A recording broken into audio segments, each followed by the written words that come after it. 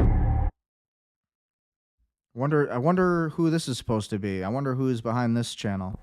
私たちが核活動に最初に着手した時、本当の目的は爆弾を作ることだった。誰の目的なんだ？特定の個人か、それとも組織全体か？体制全体だ。これを始めたものすべてだ。あなたが言っているようなことは、公式にはこれまで一度も聞いたことがありません。これで分かっただろう。PSYOP Anime. Great content. They're making some fire content. Fire content for sure. The CIA released a viral edit. They couldn't help themselves. The CIA had to take some credit for Saturday morning, the operation. We achieved our primary objective. It was a good edit, so we'll play it. And providing confirmation. And listen, the operation was sublime. It was a fantastic operation to rescue the pilots. Fantastic special ops operation overall. So I'm going to play it. Credit to the CIA for some good intelligence and, the better parts of the CIA. It's like finding a needle in a haystack, finding this pilot. And the CIA was unbelievable. On Saturday morning, we achieved our primary objective by finding and providing confirmation that one of America's best and bravest was alive. The CIA was very responsible for finding this little speck. Still invisible to the enemy, but not to the CIA. De oppresso liber. I want to thank the CIA, too. I don't think they get enough credit. They couldn't help themselves. CIA just couldn't help themselves. They had to brag, had to embellish, had to go and make a hype edit for Twitter. Oh, very nice. Very nice. I'm sure our enemies are loving the stealth and the strategy. Iran will no longer be allowed to harm the global economy with their terrorist intentions, according to VP J.D. Vance, after speaking on Iran from Budapest, Hungary. Afford to heat their homes and cool their homes, where people can afford to transport themselves to work. That's not. But we feel confident that we can get a response, whether it's positive or negative. We're going to get a response from the Iranians by 8 o'clock tonight. I hope they make the right response, because what we really want is we want a world where oil and gas is flowing freely, where people can afford to heat their homes and cool their homes, where people can afford to transport themselves to work. That's not going to happen if the Iranians are engaged in acts of economic terrorism. So they've got to know. J.D. Vance, you really don't want to be president, do you? You can't say that. You know that Israel is behind this, not Iran. Come on. That's not going to win you the election, J.D. Vance. Get ready to lose. That's not what's going to win, because that's not the truth, brother.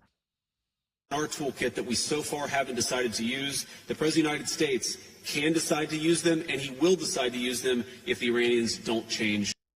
Okay, and yeah, so that was 10 hours ago. Come on, J.D. Vance. Come on, stop siding with the narrative. If you want to protect any chances of winning in 2028, you got to go against Israel. Nobody is supporting this war beside the people who are still uninformed about the Zionist-Israeli issue. The Islamic regime's greatest vulnerability is energy, a senior Israeli defense official told Fox News. That's the Achilles heel, allegedly. Breaking news, Hezbollah and Lebanon have bombed an Israeli warship, and it could be sinking. Let's listen to this. Lebanese territory. But you need to know. Oh, the glitching out is just crazy. Stand by.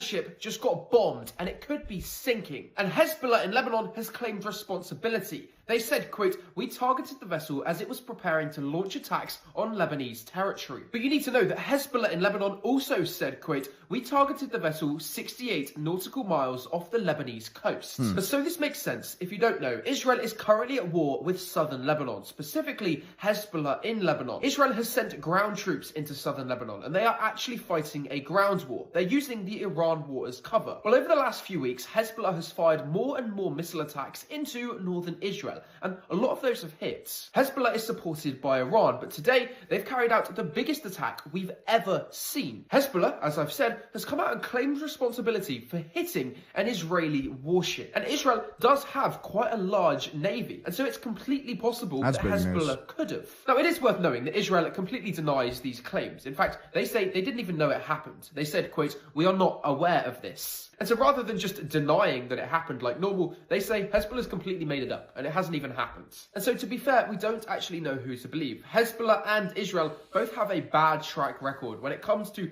telling the truth about targets they've hit. Hezbollah has regularly said they've hit sites when it turns out they haven't. And the same goes for the Israeli military too. Iran, on the other hand, actually has a better track record when it comes to saying things and then turning out to be true. But Hezbollah is not Iran, so we don't know who to believe here. Hezbollah says they've hit the warship, Israel says it didn't happen. If Israel had said something along the lines of we intercepted the missile, then it would be a different story. But the fact that they say it didn't happen, we genuinely don't know what to believe. But all I can tell you is that Hezbollah in Lebanon have now claimed responsibility for attacking successfully an Israeli warship. And that is a big claim. So leave me a follow because I'm going to keep you up to date on this. And if it turns out that it's true, it would be one of the biggest failures to the Israeli Navy we've ever seen. Hezbollah should not be able to do this. So, well, at the end of the day, I mean, they're not just going to let Israel bomb them, you know.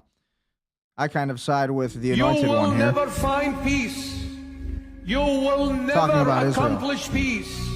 You will never live peace ever until you acknowledge that the Son that was crucified on that hilltop called Calvary was Jesus Christ of Nazareth.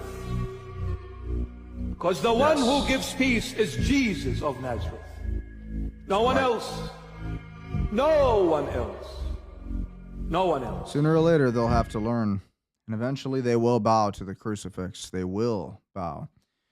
CBS Evening News, days after voting in favor of a new data center in Indianapolis, Councilman Rob Gibson says his home was struck by 13 gunshots while he and his family were asleep. He says a handwritten note reading "No data centers" was found under the doormat. So let's take a look at this story. Minute 15 He says he found here. this handwritten note reading "No data centers" under the doormat. There are real benefits tied to this development. Construction is expected to support roughly 300 jobs over a 3-year period. While some councilors argued the data center will bring revenue and jobs, there was pushback from residents over environmental and quality of life concerns. Thank you very much. The vote to move forward passed 6-2. Indianapolis police. You know how much this is going to spike cancer rates just by the radiation coming out of these data centers, these massive data centers that are bigger than an Amazon industrial building? Think about that. So the cancer rates are going to spike. They're calling this an isolated and targeted incident, and police have yet to identify a suspect. And one group that protested that data center last week released a statement today saying, in part, violence has no place in our community or in our advocacy. The FBI now assisting in the investigation. Tony? Yes, thank you very much. The FBI will be protecting the data centers, and the FBI will do their patriotic duty of defending the billionaire investors who are buying up that real estate and taking it from you. Yes, thank you, FBI, for doing your patriotic work. True heroes. Thousands of farmers and truckers begin their protest in Ireland. A massive line of trucks and tractors as far as the eye can see, all descending on Dublin. Yep. So the potato farmers in Ireland are fighting back. They're not just putting up with it anymore. Gonna put up their gloves and actually put some fucking energy into it. Holy shit, Israeli tourists got kicked out of a Bulgarian ski resort the second people realized who they were. The hatred is everywhere now, allegedly. Okay. Explosions reported on Karg Island, Iran's main oil export hub, as IRGC warns restraint is over. That was 12 hours ago. Axios Barak Ravid, citing an anonymous U.S. official, reports the U.S. military conducted strikes on military targets on Karg Island, Iran's primary oil export terminal in the Persian Gulf, responsible for the vast majority of the country's crude exports. Speaking to Fox News, an anonymous U.S. official claimed the targets included bunkers, a radar station, and ammunition storage. The strikes came as Islamic Revolutionary Guard Corps issued its most forceful warning yet to neighboring countries, threatening to hit U.S. and allied infrastructure across the region. Restraint is over, the IRGC said. So all of those things are happening. This is Lindsey Graham also stating this today. Again, no remorse, doesn't seem to care at all about the Christian villages in Lebanon being bombed by Israel. Here's what he had to say. Finish them off. So here's my message to the Lebanese military. I'm watching everything you do. Quit double dealing. Quit double talking. Join the fight. Free your country of terrorism. And if you don't, you're going to pay a heavy price. Oops. Yeah, okay, Lindsey Graham. Lindsey Graham. You're like literally gay. Okay, so back off, bro. Back off. You're not an American. Go fight go fight and die in Israel, buddy. You take your chubby butt and you go take your honky butt. You go and fight for Israel, tough guy. Okay? Bet you won't. You never will. You never will. You never fought a day in your life. Breaking, Century Aluminum CEO Jesse Gary claims Donald Trump's tariff policy is working. The aluminum plant in South Carolina is surging jobs for Americans paying $125,000 a year. Gary announces the plant is going back to 100% manufacturing capacity. Yeah, but here's the issue with this story. It's like, that's great and all, but who's going to be getting that money? It's going to be all the illegals that are going to be coming in. It's going to be the Indians and the H-1B hires and the Chinese and the Koreans that are going to be building the batteries. So it's all BS. And Fox News just doesn't want to tell you about how much money the H-1B visas are going to be making while you're going to be replaced and your land and your home is going to be getting sold and stolen. And basically some illegal immigrant from a land far away from across the Atlantic Ocean will come over here and they will take your land and they will own your home. And that will be the new future. That's what they want, at least. And that's what these policies and these kind of things are going to create. Trump's tariffs spur on U.S. aluminum growth. So let's take a listen to this. Idle some of their production lines back in 2015 when the CEO says prices were just too low and competition from foreign suppliers was just too fierce. Listen to him here. The tariffs are working. As Peter Navarro said recently, they're sacred to this administration. And we're really confident that if we continue to do what we need to do, invest in this country, reshore supply chains, and hire more American workers to manufacture and build communities like we have here in Goose Creek, South Carolina, or in NOLA, Oklahoma, we'll be successful for a long time here in America. So, Stuart, I want to show you the work that's happening right here because you can see the workers are building out what they call pot lines here at this smelting plant. This is where heavy-duty equipment will be housed that melts the aluminum, purifies the aluminum, mixes it with other types of metals to produce their finished products for their commercial customers.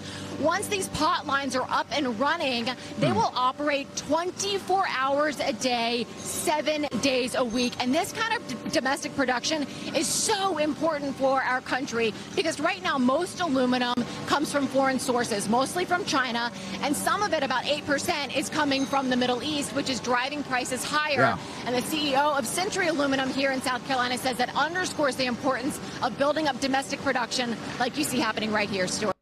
Yeah, and so this is why manufacturing in the United States needs to come back. You know, if you are out there listening, you need to be thinking about starting some kind of manufacturing company, right? Think about what Alex Karp, the CEO of Palantir, said, right? The people who are going to be winning in the future are going to be those who are investing in the financial infrastructure, the AI infrastructure, or or manufacturing specifically were the key words that were used by Alex Karp and the NVIDIA CEO, Jensen Huang.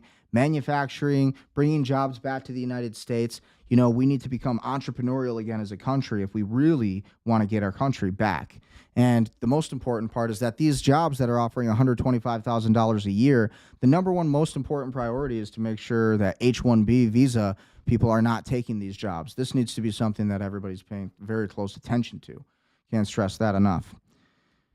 So, all of these different stories. This is a good clip from Robert Barnes on his statements on the 25th Amendment and what we could kind of do with that with Trump if they really wanted to do that, how this kind of works.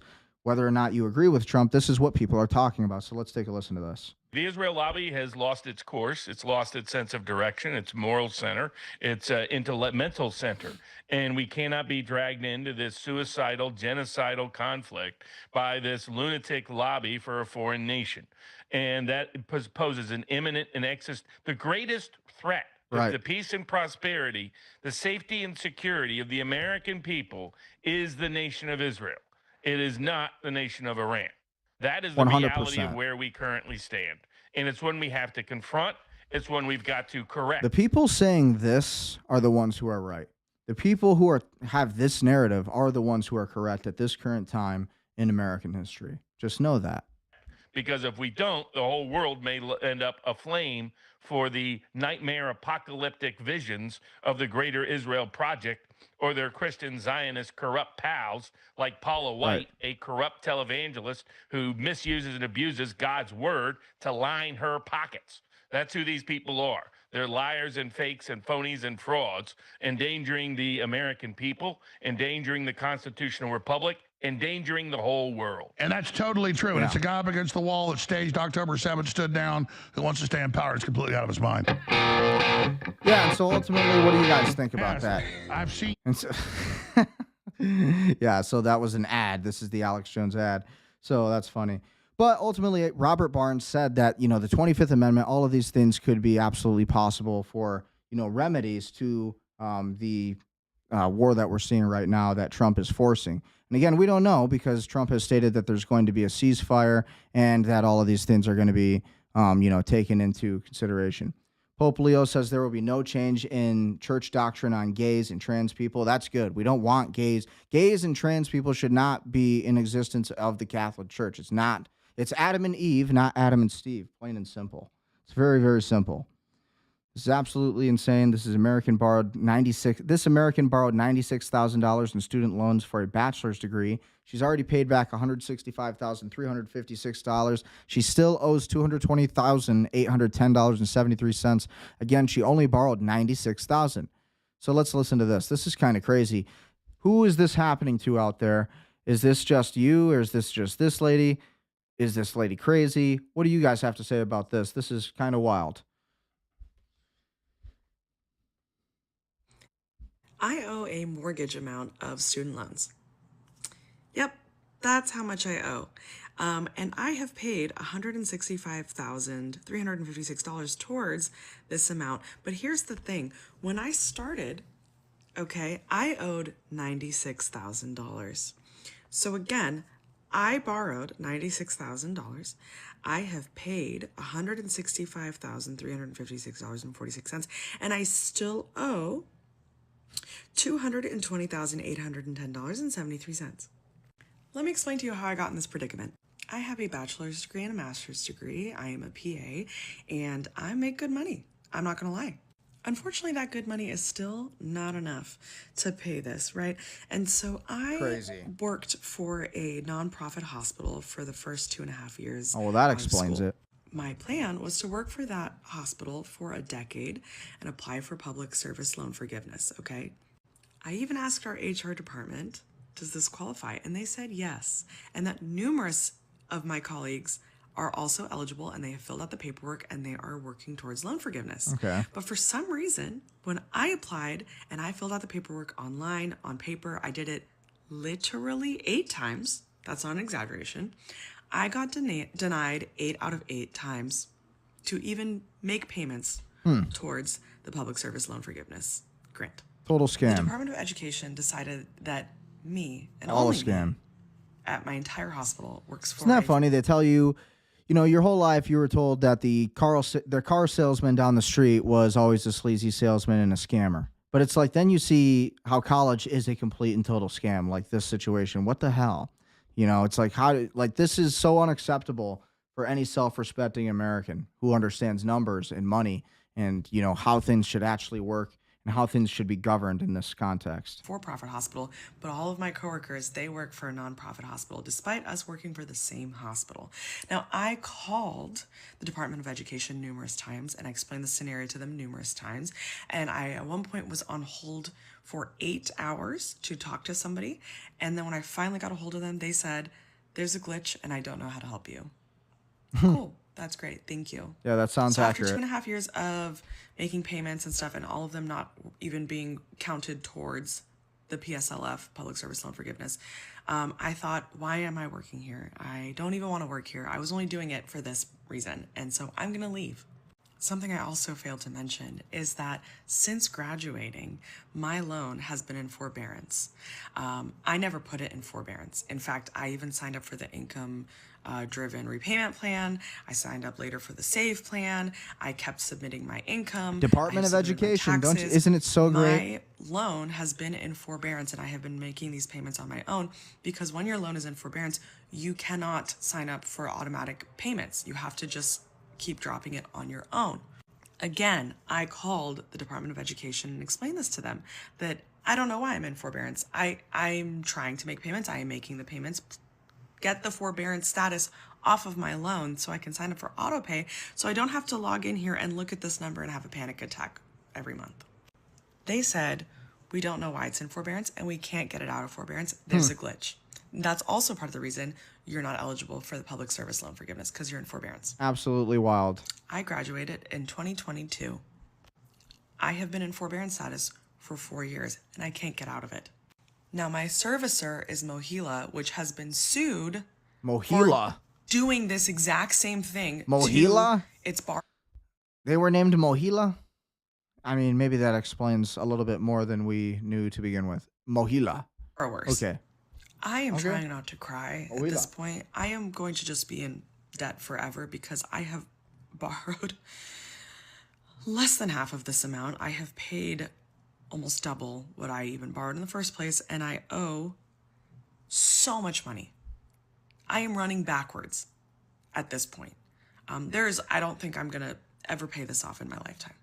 And you won't?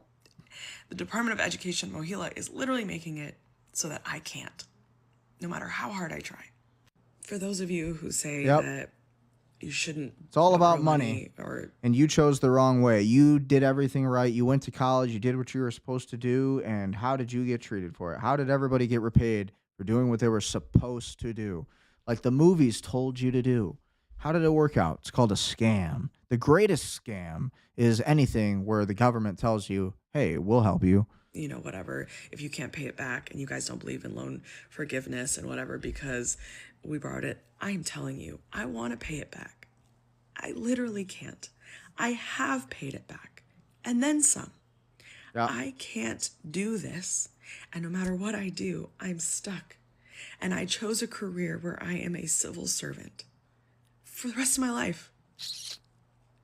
Does this mean I need to be punished like this?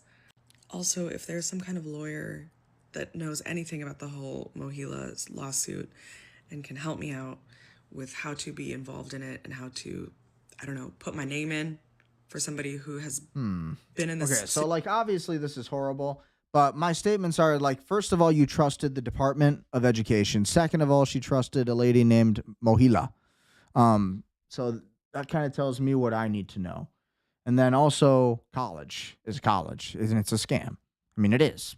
You don't need really a college degree unless you're going to be an attorney, a doctor, professor, engineer. Really, to be an engineer or a professor today, you can kind of be a professor through a YouTube channel, and you can monetize through that, make a hell of a lot more money than an actual professor, and you'll get real credentials from the people.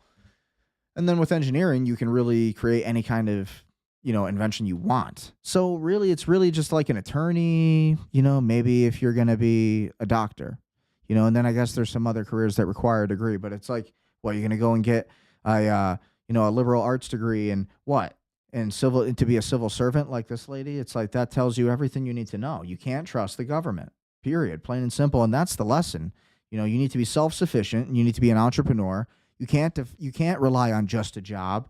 You need to rely on, different means to make money, multiple streams of income, or else the system is going to crush you.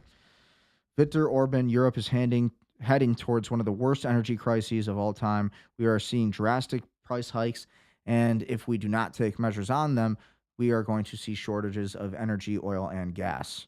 So, big statement from them. Iran's Jewish leader visits the synagogue that was bombed by Israel this morning. Again, this was 13 hours ago that this was posted.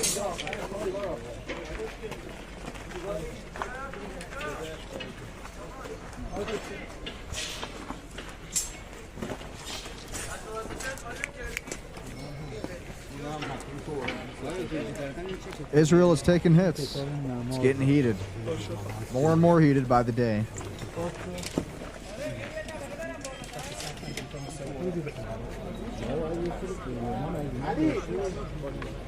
I didn't know that Iran had a Jewish rabbi, honestly. I mean, I guess I should have known that, but didn't really consider it until I saw the video, honestly.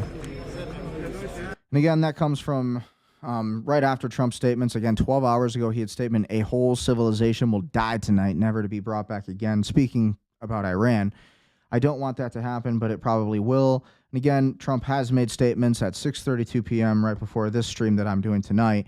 Trump did make a Truth Social post right here that we're going to go to. Check it out. This was the most recent statement that Trump made regarding the Prime Minister Shahbaz Sharif and Field Marshal Asim Munir of Pakistan, and essentially stating that there's going to be an attempted ceasefire and that they're going to be wrapping up these operations, that Trump is going to be willing to adhere to Iran's 10-point plan, or their 10-point proposal plan. And so that's kind of where we're at right now. So when we look at all of these different stories, when we look at all of it together, we can see that there's a lot of chaos happening all at once. So the real question is, what is coming next? And what is really going to be the ramifications of this? Okay. So when we look at the breaking news and all of this that is happening, let's look at what's new. Wrap up tonight with any kind of new information. What do you guys think about the show? Leave your comments, leave your thoughts. What do you think about the Iran war? What do you think about Trump's recent his Truth Social statement, the 8 p.m. deadline, and basically his backtrack on all of it? Breaking, this is just 1 hour ago. Oh, I guess it's updating again. A lot of folks are walking. Western civilization is the answer to civilization's problems and the reboot system for humanity. Yeah, it's pretty cool. I think we do need to go back to the European architecture, the beautiful castles, right? As a real estate agent myself, I would love to see this. You know, you want to build castles.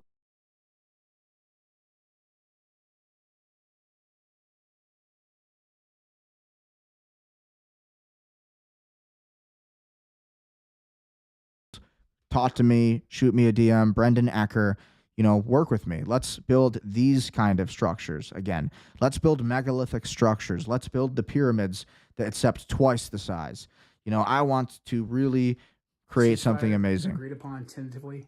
So this is 1 hour from Joe Kent. This is brand new. A statement from Joe Kent. Again, he is CIA and then former special ops. But I do like Joe Kent. I like his ideas. I don't think everybody's bad just because they're in the CIA. You have to pay attention to who their alliances are and who they kind of align with, right? So here's Joe Kent and what he had to say. Great news this evening that there's been a 2-week ceasefire agreed upon tentatively between us and the Iranians. It's unconfirmed yet if the Iranians have accepted this deal as well, but I hope that they have. It's absolutely essential that we ensure that the Israelis do not sabotage this 2-week ceasefire or eventually the lasting peace that we're trying to achieve with the Iranians. We're on the cusp of being able to have the Strait of Hormuz reopened to hopefully start to get the world energy supply and commerce back online. The last thing we need is the Israelis doing what they have done in past negotiations and targeting the negotiators or taking a series of strikes that escalates the conflict. In order to ensure that we can restrain the Israelis, we actually have to start removing features of the military support that we give to them. We have to take away enough from them that they simply cannot go on the offense, that they're using all their military capabilities that we provide for them and that they have organically for the defense of their country and not for offensive operations. Desalination plants. Iran needs to target the desalination plants. Take this step and don't just take Israel's word for it that they agree to this ceasefire simply because they have a very bad track record of adhering to these deals. We also have to keep in mind that Israel has a different strategic outcome than we do. Greater Israel Project. Any kind of a deal with the Iranian government works against the Israeli strategic objectives of toppling this government completely and totally. We have to recognize that in order to properly address Israel, because Israel could spoil any peace that President Trump is working to achieve. So we have to keep that in mind. It's very good news we took this ceasefire. We have to understand that there is no military every solution to the conflict right now. Basically, every action militarily that we've taken has only strengthened the regime, and it's done a lot to destabilize the entire region and to take away the security and safety of the free commerce of all of the energy and oil and natural gas that flows out of the region through the Strait of Hormuz. So we have to keep our main objective in mind. It's getting that lasting peace, and we will be the more powerful nation for providing that lasting peace and stability. We will not gain a more powerful 100%. position by Well continuing said. to escalate the conflict or continuing to strike Iran. In order for us to achieve this goal that we have of bringing about a lasting peace, keeping the Strait of Hormuz open, we have to restrain the Israelis. We have to keep that in mind. So I continue to pray for peace, pray for President Trump, pray for him to have clarity, pray for successful peace negotiations, pray for our men and women downrange in harm's way. Thank you. For sure. God bless.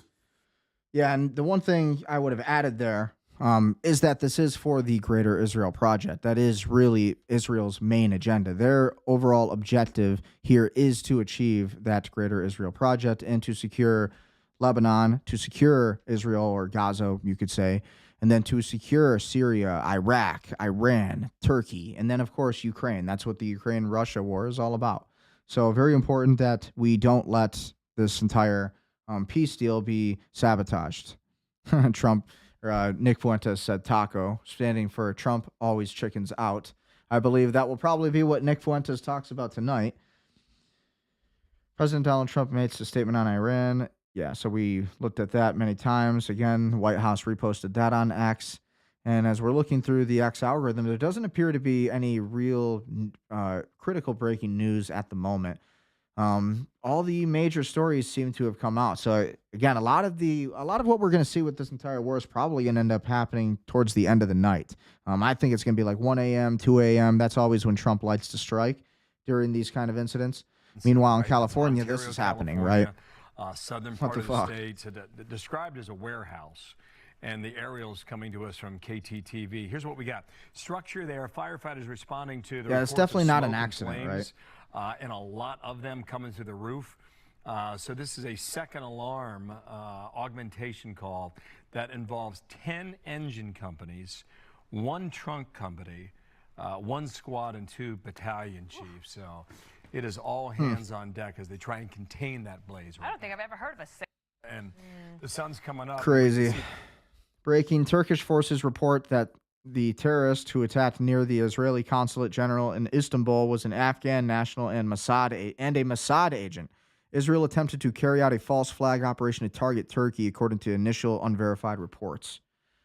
Very interesting. So that was kind of the story with that. Again, as we look at some of these other stories, Russia and China say no to America and Israel. This is the UN Security Council, including China, France, Russia, UK, US. Hold on. Get this right. France, UK, US, Bahrain, the DR Congo, Denmark, Greece, Latvia, Liberia, Panama, and Somalia. And then Pakistan is not included. Colombia was not included. Russia was not included. China was not included. The result of the voting is as follows. Very important. 11 votes in favor, 2 votes against, 2 abstentions. Yeah. So when we look at the different votes, people aren't voting for war. So one last update before we wrap up the show tonight, and we'll look at any newer stories that are coming up. The New World Order, 15 hours ago, that's not that new.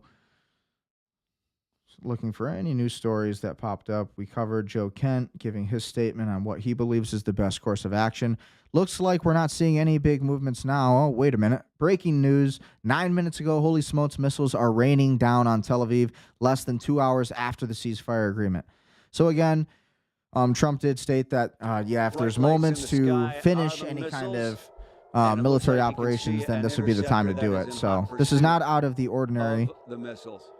And it's always quite dramatic. This is not out of the ordinary to see Iran finishing up their military strikes, similar to what we saw in the 12-day war. But they're still quite lethal and coming into Tel Aviv. And I didn't see an interception in this case. Should be able to hear it in a second or so. Crazy. This comes from Jesse Waters on X. Give him a follow. Most of what we see out here are those cluster bombs in recent days. But when you get a conventional warhead with that powerful explosive, obviously you hope that the interceptors can get it. And the interceptors are about 90% effective, but that means 10% get through. And those conventional warheads we've seen are quite powerful. They leave great... I honestly think they're far more defective. I don't think they're as effective as Fox News is saying. I think the Iron Dome is actually far less effective based on what we've been seeing, based on the lack of interceptions that we've seen with the Iron Dome. And the Iron Dome actually, at one point, firing upon itself with its anti-missile, technology. It was striking on itself earlier in the war. There. And there was another flash off in the distance here. So there was quite big explosions. So that sounded like more of a conventional warhead that got through. I can't really tell you if that was an impact or an interception because we lost sight of that one, Jesse. Yeah, you could definitely hear that. Again, this was posted just 9 minutes ago. How long does it take for an Iranian missile to travel to Tel Aviv? What did you say? I'd say about 10 minutes usually. 10 minutes? Wow. From when about 10 minutes from when we first get the alert till I'm hearing more. That's crazy. It only takes 10 minutes for those missiles to get over from Iran to Tel Aviv. That's wild. And that's Iran. Think about what our other adversaries have. Think about what all of our other adversaries have. Very interesting. Big development. So it does not look like the war is ending anytime soon. Breaking, this was 7 hours ago, a U.S.-Iran insider with 100% win rate just opened a $21 million oil long before Iran cut off talks with the U.S. He made $27 million on a trade opened right before the U.S.-Iran war. He definitely knows something. Is it Barron Trump? Justin, China has built 219,000 houses for poor with $19 billion, while U.S. is spending $50 billion on Israel's war on Iran. Isn't that fucking bullshit? Freaking China. Come on. Like, China's not bad or anything, but, like, imagine what we could have. They're setting it up on purpose. They want China to be the future of the economy. It's not that China just randomly became that. It's because they are deliberately trying to destroy the United States. And this is how they're doing it, through these unnecessary wars and basically controlling our presidents to the very point to where they're hollowed out. They have no ability or no power. And the people around Trump are basically, they're all advocating for this. They're, all of his best advisors for national security, same thing. Breaking news, solitary Royal Navy ship sent to defend RAF Akriyoti after attacks from Iran broken down. The MOD and Royal Navy are now international laughingstock and morale is at an all-time low. The UK Defence Forces have been scuppered internally and by clear intent, no debate required. The uniparty, open borders policy of allowing enemies into the nation sets an ominous future for this once proud nation. Starmer would rather let his own troops die and remain defenseless than upset his Islamic vote, which is beyond disgusting and traitorous. And again, that comes from Hin News. Yeah, I totally agree with that. Polymarket is ditching the USDC and launching its own stablecoin. That's big news. So, as we're looking through all of this, it doesn't look like there's anything too new. The Israelis, with the support of Netanyahu and Ben Gvir, set fire to the Western Wall, a place sacred to Muslims, with the aim of provoking Muslims. A lot of big things happening. Yeah, no kidding. History erased. A Russian strike has destroyed a historic estate in Ukraine's Kharkiv region that survived two world wars, officials said. The governor of the region says crews battled flames for hours under the threat of repeated shelling to preserve at least part of its history. The full extent of the damage is still being assessed. So, as the Iran war goes on, and as the Israel-Gaza-Lebanon war goes on, and as the Christians in Nigeria and Uganda are being, killed, and that war is going on, you also have the war in Ukraine and Russia. This is absolutely World War III, 100%.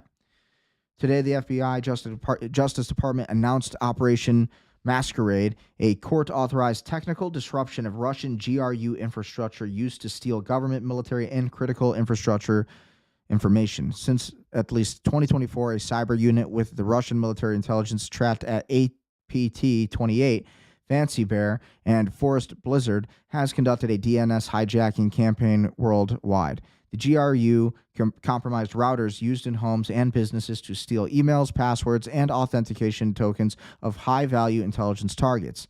Given the scale of the threat, we needed to act. The FBI operation cut off GRU access to compromised routers in the U.S. and prevented re-exploitation.